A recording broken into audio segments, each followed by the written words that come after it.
வணக்கம். வான்மிகில் வளாது பெய்க, மணிவளம் சுரக்க, மன்னன் கோன்முறை அரசு செய்க, குறைவிலாது உயிர்கள் வாழ, நான்மறை அறங்கள் ஓங்க, நற்றவும் வேள்வி மல்க, மேன்மைகுள் சைவ நீதி விளங்குக உலகம் எல்லாம். ஹர ஹர நம பார்வதி பதையே, ஹர ஹர மகாதேவா. தென்னாடுடைய சிவனே போற்றி, என் நாட்டவர்க்கும் இறைவா போற்றி போற்றி. திருச்சிற்றம்பலம். தெய்வ சேக்கிழார் அருளிய பெரிய புராணம் என்று அழைக்கப்படும் திருத்தொண்ட புராணத்தின் நிகழ்வுகளை உறக்க சிந்தித்துக் கொண்டிருக்கிறோம். கடந்த பதிவிலே சுந்தரமூர்த்தி நாயனார் பெருமைகளை பறைசாற்றினார். அப்பொழுது அவருடைய இறுதி காலத்திலே அவருடன் தோழமையாக இருந்தவர் சேரமான் பெருமாள் நாயனார். இவரை சேக்கிழார் கார் கொண்ட களச்சரிவார்க்கு அடியே என்று கூறுகிறார். தம் மக்கள் கிளைஞரின் துன்பம் அறிந்து அதை கலற்றுபவர், அதை அகற்றுபவர். அதனால் களச்சரிவர்க்கு அடியே என்று கூறினார். இவர் சிவபெருமான் எழுந்தருளியுள்ள திருவஞ்சைக்களம் எனும் ஊரிலே அவதரித்தார். சோழர்கள் நிறைந்த நகரத்துக்கு மகோதை என்றும் ஒரு பெயர் உண்டு.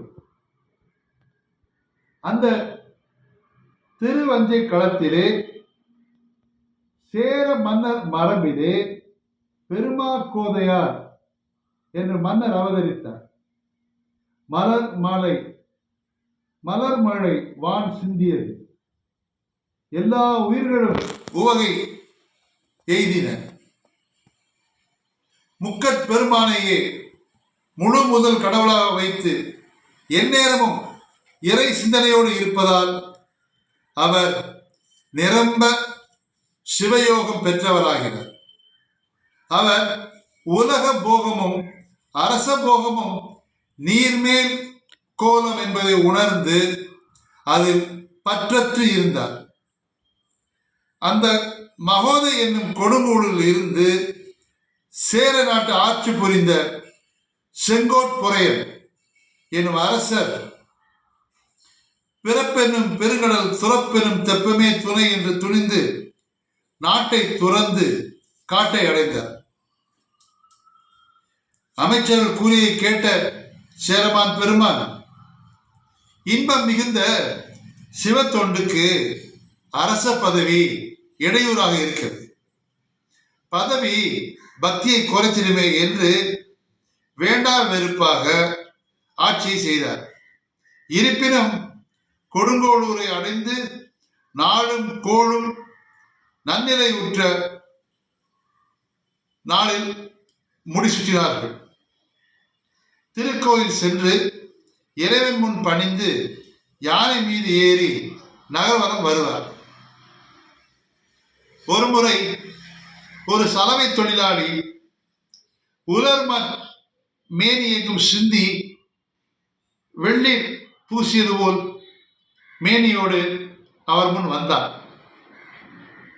சேரமான் பெருமாள் உடனே வேளத்தின் மீது இருந்து இறங்கி மண் மீது விழுந்து அந்த சலவை தொழிலாளியை வணங்கினார்.